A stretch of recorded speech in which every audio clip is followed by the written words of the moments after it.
যা মানব ইতিহাসের সবচেয়ে ভয়ঙ্কর পরীক্ষা। মানুষ সেই সোনার লোভে একে অপরকে হত্যা করবে। প্রতি 100 জনের মধ্যে 99 জন মানুষ মারা যাবে। দাজ্জালের চেহারা হবে ভয়ঙ্কর, মাটিকে আদেশ দিয়ে বলবে ফসল ফলবে। মহাকালের এই বিশাল যাত্রাপথে কোনো কিছুই চিরস্থায়ী নয়। প্রতিটা শুরুর যেমন শেষ আছে, তেমনি এই সুন্দর পৃথিবীরও একটা নিশ্চিত শেষ দিন আছে, যাকে আমরা বলি কিয়ামত বা মহাপ্রলয়। সেদিন সব ধ্বংস হয়ে যাবে। আমরা দুনিয়ার মায়ায় এতটাই ডুবে আছি যে ভুলে গেছি আমাদের সময় ফুরিয়ে আসছে। অথচ 1400 বছর আগেই মহান আল্লাহ এবং তার প্রিয় হাবিব সাল্লাল্লাহু আলাইহি সাল্লাম আমাদের সতর্ক করে গেছেন, কিয়ামত হঠাৎ করে আসবে না। তার আগে প্রকৃতি এবং মানুষের মাঝে দেখা দেবে কিছু ভয়ঙ্কর লক্ষণ। এই লক্ষণগুলো মূলত দুই প্রকার হবে, ছোট আলামত এবং বড় আলামত। অবাক করা বিষয় হলো, ছোট আলামতগুলো অধিকাংশ ইতিমধ্যে ঘটে গেছে। চলুন ফিরে দেখা যাক সেই সময় যখন শেষ নবীর আগমন ঘটেছিল। একদিন রাসূলুল্লাহ সাল্লাল্লাহু আলাইহি সাল্লাম সাহাবীদের সামনে তার তর্জনী এবং মধ্যমা আঙ্গুল দুটি পাশাপাশি রাখলেন এবং বললেন, আমার আগমন এবং কিয়ামত এই দুটি আঙ্গুলের মতোই কাছাকাছি। সাহাবীরা ভয়ে কেঁপে উঠলেন। তারা বুঝলেন পৃথিবীর আয়ু আর বেশি দিন বাকি নেই। নবীজি সাল্লাল্লাহু আলাইহি সাল্লাম এর ওফাত বা ইন্তেকাল ছিলই কিয়ামতের অন্যতম প্রধান আলামত। এরপর ঘটল সেই অলৌকিক ঘটনা যা মক্কার কাফেররা নিজেদের চোখেই দেখেছিল। আল্লাহ তাআলা চাঁদকে দ্বিখণ্ডিত করলেন। এটি ছিল কিয়ামতের নিকটবর্তী হওয়ার এক স্পষ্ট সংকেত। এর পরের আলামতটি শুনলে আপনার গায়ের লোম দাঁড়িয়ে যাবে। রাসূলুল্লাহ সাল্লাল্লাহু আলাইহি সাল্লাম বলেছিলেন, হেজাজ বা আরব মরুভূমি থেকে এমন এক আগুন বের হবে যার আলোয় সুদূর সিরিয়ার বুসরা নগরীর উটের গলা পর্যন্ত দেখা যাবে। 654 হিজরিতে মদিনায় সত্যি এমন এক ভয়ঙ্কর অগ্নিপাত হয়েছিল, যা তৎকালীন ইতিহাসবিদরা তাদের বইয়ে স্পষ্টভাবে লিখে গেছেন। সেই আগুন নিভে গেছে, কিন্তু সংকেত কিন্তু থেকেই গেছে।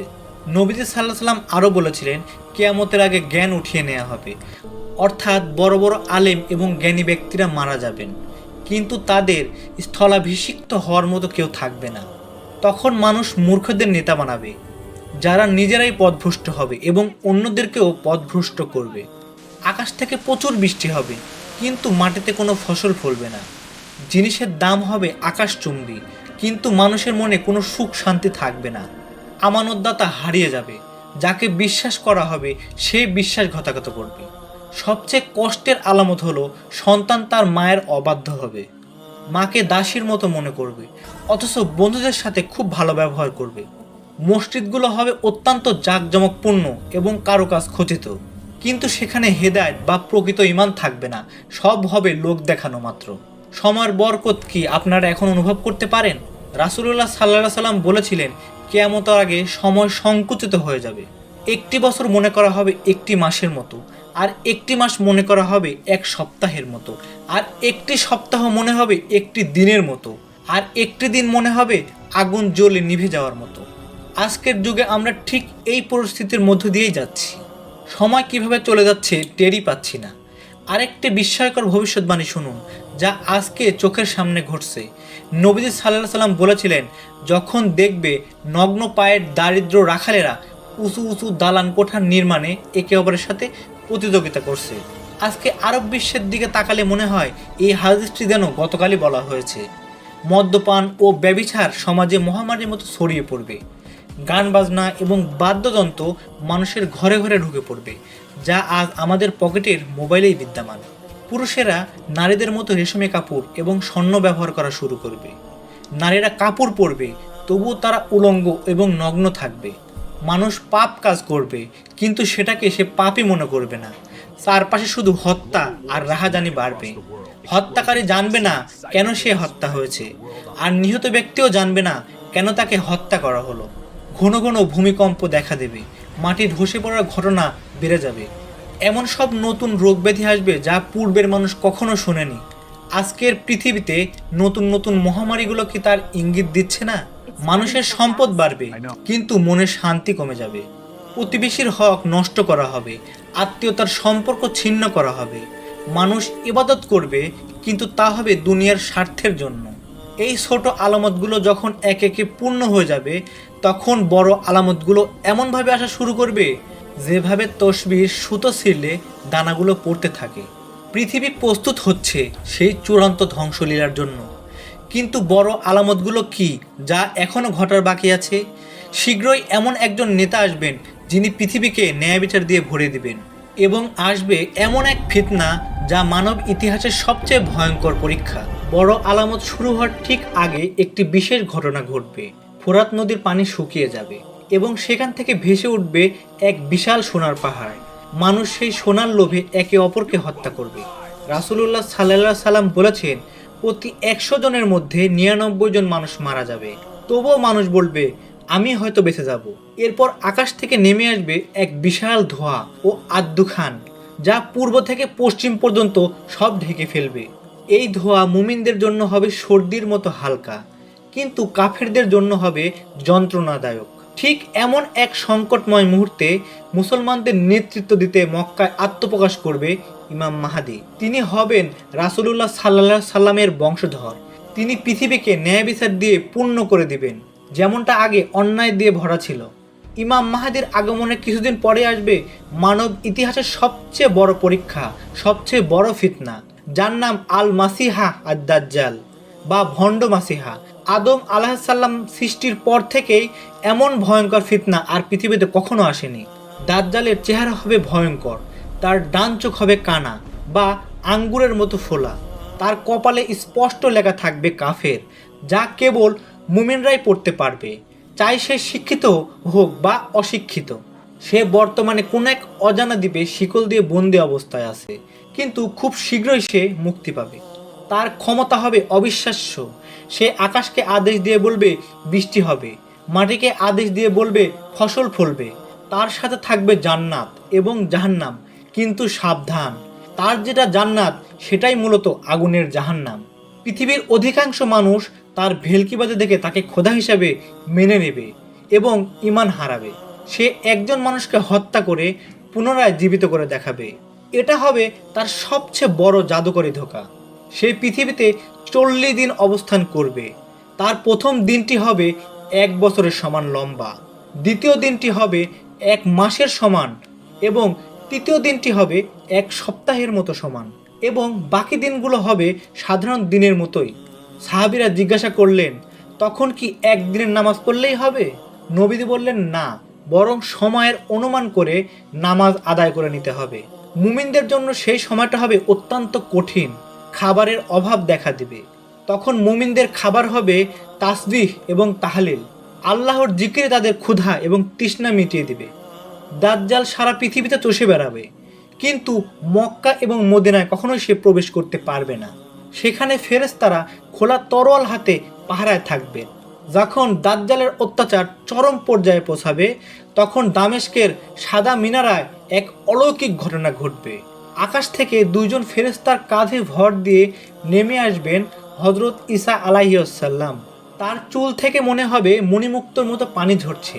তিনি ইমাম মাহাদির পেছনে ফজর নামাজ আদায় করবেন। নামাজ শেষে তিনি দাজ্জালকে খোঁজা শুরু করবেন। তার নিঃশ্বাসের বাতাস যতদূর যাবে ততদূর পর্যন্ত কাফেরেরা মারা যাবেন। দাজ্জাল তাকে দেখে লবণের মতো গলতে শুরু করবে। ফিলিস্তিনের লুদ নামক স্থানে তিনি দাজ্জালকে হত্যা করবেন। এরপর পৃথিবীতে শান্তি ফিরে আসবে। বাঘ ও ছাগল এক ঘাটে পানি খাবে, কোনো হিংসা বিদ্বেষ থাকবে না। কিন্তু এই শান্তি বেশি দিন থাকবে না। ভেঙে যাবে সেই প্রাচীর যা জুলকারনাইন বাদশাহ তৈরি করেছিলেন। বেরিয়ে আসবে এক বর্বর এবং হিংস্র জাতি, ইয়াজুজ এবং মাজুজ। তারা প্রতিটি উঁচু ভূমি থেকে বন্যার পানির মতো ধেয়ে আসবে। তাদের সংখ্যা হবে অগণিত। তাদের প্রথম দলটি তিব্রিয়া নদীর সমস্ত পানি খেয়ে ফেলবে। শেষের দলটি এসে দেখবে সেখানে 1 ফোঁটা পানিও অবশিষ্ট নেই। হযরত ঈসা আলাইহিসসালাম এবং মুমিনরা তুর পাহাড়ে আশ্রয় নেবেন। তারা আল্লাহর কাছে এই বিপদ থেকে মুক্তির জন্য দোয়া করবেন। ইয়াজুজ মাজুজ আকাশের দিকে তীর মারবে এবং বলবে, আমরা পৃথিবীকে জয় করেছি এবং আকাশকে হত্যা করব। আল্লাহ তাআলা তাদের ঘাড়ে এক ধরনের পোকা এবং মহামারী দেবেন। মাত্র 1 রাতের মধ্যে তারা সবাই মারা যাবে। পুরো পৃথিবী তাদের পচা লাশে ভরে যাবে। আল্লাহ বড় বড় পাখি পাঠাবেন যারা তাদের লাশ তুলে তুলে সমুদ্র ফেলবে। এরপরে মুষলধারে বৃষ্টি হবে এবং পৃথিবী আবারও পবিত্র এবং উর্বর হবে। তখন একটি ডালিম এত বড় হবে যে তার খোসার নিচে একদল মানুষ ছায়া নিতে পারবে। কিছুদিন পর আল্লাহ ইয়ামিনের থেকে এক আরামদায়ক বাতাস পাঠাবেন। যার অন্তরে সরিষা দানা পরিমাণ ঈমান আছে, এই বাতাসে তার মৃত্যু হবে। পৃথিবীতে তখন শুধু নিকৃষ্ট মানুষই বেঁচে থাকবে। তারা পশুদের মতো রাস্তাঘাটে জেনা করবে। এক হাবশী লোক কাবাঘর ভেঙে ফেলবে। হজ এবং ওমরাহ বন্ধ হয়ে যাবে এবং তারপর আসবে সেই চূড়ান্ত সকাল, যেদিন সূর্যের নিয়ম ভেঙে পশ্চিম দিক থেকে উদিত হবে। মানুষ ভয়ে চিৎকার করে উঠবে, কিন্তু তখন আর কোনো লাভ হবে না। সূর্য পশ্চিম আকাশে ওঠার সাথে সাথেই তওবার দরজা চিরকালের জন্য বন্ধ হয়ে যাবে। এরপর কেউ কালিমা পড়লেও তা আল্লাহর কাছে কবুল হবে না। মাটি ফেটে বের হবে দাব্বাতুল আরদ নামের এক অদ্ভুত প্রাণী। সে মানুষের সাথে কথা বলবে, মুমিনের কপালে রাজদণ্ড দিয়ে উজ্জ্বল দাগ দেবে, আর কাফেরদের নাকে সিল মেরে কালো করে দেবে। শেষ আলামত হিসেবে ইয়ামিন থেকে এক বিশাল আগুন বের হবে, যা মানুষকে হাসরের মাঠের দিকে তাড়িয়ে নিয়ে যাবে। মানুষ পালাবে আর আগুন তাদের পিছু নেবে। রাত হোক বা দিন, আগুন থামবে না। অবশেষে আল্লাহর হুকুম আসবে। ফেরেশতা ইসরাফিল আলাইহিসসালাম সিংহায় ফু দিবেন। সেই প্রলয়ঙ্কারী শব্দে মহাবিশ্বের সব কিছু চূর্ণ বিচূর্ণ হয়ে যাবে। পাহাড়গুলো তুলোর মতো আকাশে উড়বে, সমুদ্রের পানিতে আগুন ধরে যাবে, আকাশ থেকে তারকা খসে পড়বে, সব প্রাণীর মৃত্যু ঘটবে। মহান আল্লাহ ছাড়া আর কেউ অবশিষ্ট বেঁচে থাকবে না। এরপর দ্বিতীয় ফুৎকারে আবার সব সৃষ্টি জীবিত হয়ে আল্লাহর সামনে উঠে দাঁড়াবে বিচারের জন্য। প্রিয় দর্শক, এই ঘটনাগুলো কোনো রূপকথা নয়, বরং অনিবার্য সত্য। আজ আমরা সুস্থ আছি, হাসছি, খেলছি, কিন্তু আগামীকাল আমাদের নিঃশ্বাস থাকবে কিনা তা কেউ জানে না। নিরাশ হবেন না। যতক্ষণ দেহে প্রাণ আছে ততক্ষণ মহান আল্লাহর দয়ার দরজা আমাদের জন্য খোলা আছে। সেই ভয়ঙ্কর দিন আসার আগে আসুন আমরা তওবা করি এবং দিনের পথে ফিরে আসি। পশ্চিম আকাশে সূর্য ওঠার পর আর সুযোগ থাকবে না। এই ভিডিওটা কেবল একটি রিমাইন্ডার বা সতর্কতা। আল্লাহ আমাদের সবাইকে ফিতনা থেকে বাঁচার তৌফিক দান করুন, আমিন। এই গুরুত্বপূর্ণ বার্তাটি আপনার বন্ধু এবং পরিবারের সাথে শেয়ার করুন। হয়তো আপনার একটি শেয়ার কেউ সঠিক পথের সন্ধান পাবে, যা আপনার জন্য সদকায়ে জারিয়া হবে। এমনই সব রহস্যময় ইসলামিক ডকুমেন্টারি সবার আগে দেখতে চ্যানেলটি সাবস্ক্রাইব করে বেল আইকনে অন করে দিন। দেখা হবে আগামী ভিডিওতে নতুন কোনো বিষয় নিয়ে। ততক্ষণ পর্যন্ত ভালো থাকুন, ঈমানের সহিত থাকুন। আল্লাহ হাফেজ।